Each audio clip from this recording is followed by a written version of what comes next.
Relation between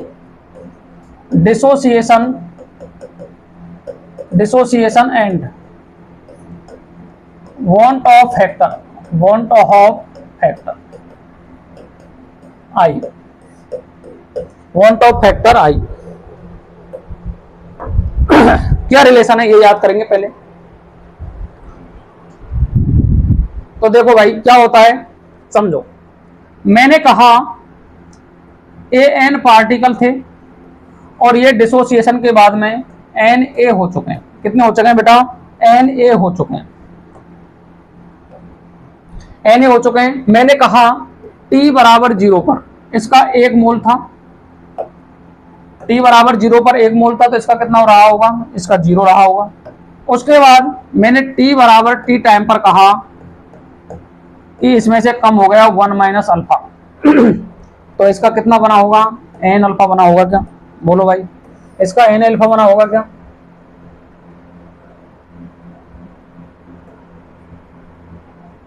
इसका N alpha बना होगा क्या? ठीक है सर। अब देखो अपन आई का फॉर्मूला यूज करेंगे आफ्टर एसोसिएशन। अब डिसोसिएशन हो रहा है क्या यहाँ? तो अपन क्या लिखेंगे? After dissociation mole upon before dissociation mole, dissociation mole, ये आएगा क्या? अब बताओ भाई, I equal to after dissociation mole क्या है? 1 minus alpha plus n alpha है क्या? अपॉन बिफोर कितना है? 1 है। क्या मैं इसको I equal to 1 plus n alpha minus alpha लिख सकता हूं क्या? लिख सकते हो, क्या परेशानी? देखो आगे लिख दिया मैंने। तो I equal to 1 plus alpha मैंने ले लिया कॉमन, तो क्या आ गया बताओ? 1 प्लस एन माइनस 1 अल्फा, ये आएगा क्या? तो यही फॉर्मूला किसका आ गया बेटा? आई का आ गया। क्या मैं इसका और फॉर्मूला बना सकता हूं क्या? क्या मैं alpha equal to I minus 1 upon n minus 1 लिख सकता हूं क्या? आराम से लिखो, कोई परेशानी नहीं है। अब अपने को क्या चाहिए बेटा? एन की वैल्यू चाहिए। अल्फा क्या है यहाँ? क्वांटिटी ऑफ डिसोसिएशन, डिसोसिएशन, ठीक है। अल्फा बेटा यदि आपको दे रखा है परसेंट में तो आप अल्फा में भाग दे दोगे 100 का, तो ये पॉइंटों में वैल्यू आ जाएगी कुछ, ठीक है। इसके बाद में यदि अल्फा को आपको परसेंट में चेंज करना है तो 100 से मल्टीप्लाई कर दोगे, 100 से क्या कर दोगे?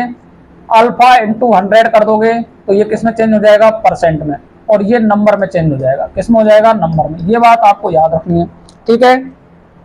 आई क्या है यहाँ? आई है van't Hoff factor, van't Hoff factor, आ गई बात समझ में। इसके बाद में एन क्या है? Number of particles, number of particles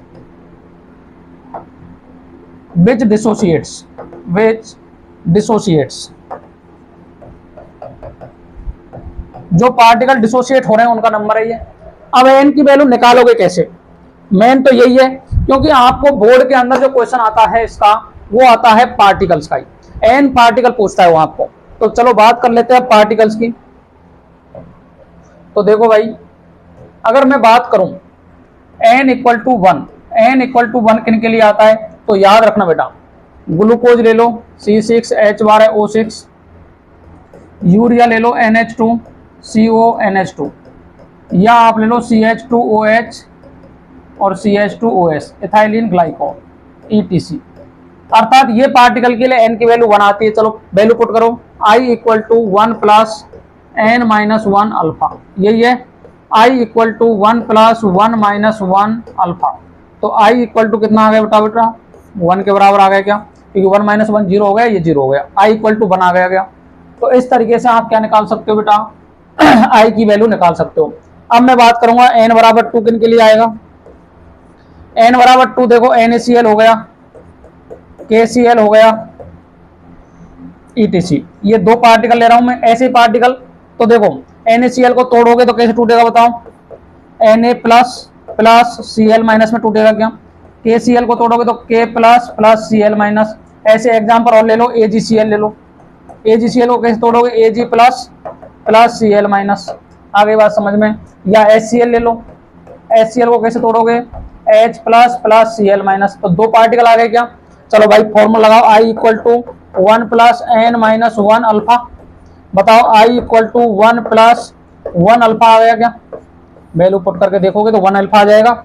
इसके बाद में यदि मैं बात करूं एन की वैल्यू 3 के लिए, एन की वैल्यू 3 के लिए बात करेंगे अपन। एन की वैल्यू 3 किस किस के लिए आती है, तो एन की वैल्यू 3 की बात करोगे आप, तो एन की वैल्यू बेटा 3 किस किस के लिए आते बताओ। अपन ने लिया BaCl2, क्या लिया, BaCl2। BaCl2 कैसे टूटेगा, Ba plus 2 Cl minus, 3 ions आ गए क्या। तो इसके लिए कितना आ गया बताओ, एल्फा की वैल्यू 3 आ गई। इसके बाद MgCl2 ले लो, ठीक है, MgCl2 ले लो, CaCl2 ले लो, ETC, या K2SO4 ले लो, K2SO4 ले लो। ये सारे एग्जाम्पल इस तरीके के जो होंगे, इनके लिए n की वैल्यू कितनी आएगी, 3 आएगी। तो i की वैल्यू निकालो भाई, 1 प्लस 3 माइनस 1 अल्फा। तो i इक्वल टू कितना आ गया, 1 प्लस 2 अल्फा। वैल्यू पुट करते जाओ, i की वैल्यू निकल जाएगी, ठीक है। इसके बाद में n की वैल्यू 4, n की वैल्यू 4 किसके लिए आएगी बताओ, n की वैल्यू 4 आपने लिया AlCl3। AlCl3 कैसे तोड़ोगे बताओ, तो ये टूटेगा बेटा Al प्लस 3 में प्लस 3Cl माइनस। आगे बात समझ में। इसके बाद में K3FeCN6 ये ले लिया अपन ने। तो बताओ ये कैसे टूटेगा, ये टूटेगा 3K प्लस प्लस FeCN6 और इसके ऊपर लगा दो 3 माइनस। ये अब बताओ, ये एक आयन है और ये 3 आयन है, 4 हो गए। अब इसके लिए यदि आप क्या करोगे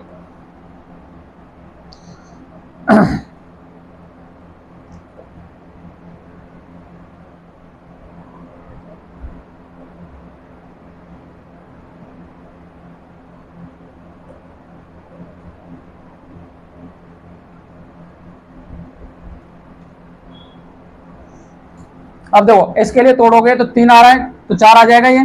तो बताओ i इक्वल टू कितना आ गया, i equal to 1 plus 3 alpha आ जाएगा क्या, ये ऐसे निकाल लोगे। यदि मैं बात करूं n बराबर 5, n बराबर 5 किसके लिए आएगा, n equal to 5, n equal to 5 देखो Na3 या ले लो एग्जांपल K4FeCN6 ये आएगा। इसको तोड़ोगे तो कैसे टूटेगा, 4K प्लस प्लस FeCN6 का 4 माइनस, 4 माइनस करोगे 4 माइनस, तो n बराबर 5 आ गया। तो इसके लिए बताओ i इक्वल टू क्या आ जाएगा, i equal to 1 plus 4 alpha. आ गई बात समझ में, किसी को कोई परेशानी। जिसके लिए n की वैल्यू ज्यादा उसके लिए अल्फा i की वैल्यू भी क्या आ जाएगी, ज्यादा आ जाएगी। आई होप आप सभी को ये समझ में आ गया होगा। बोलो भाई, कर लोगे। इस तरीके से क्या निकाल सकते हो आप i की वैल्यू फाइंड कर सकते हो। ये रिलेशन याद होना चाहिए।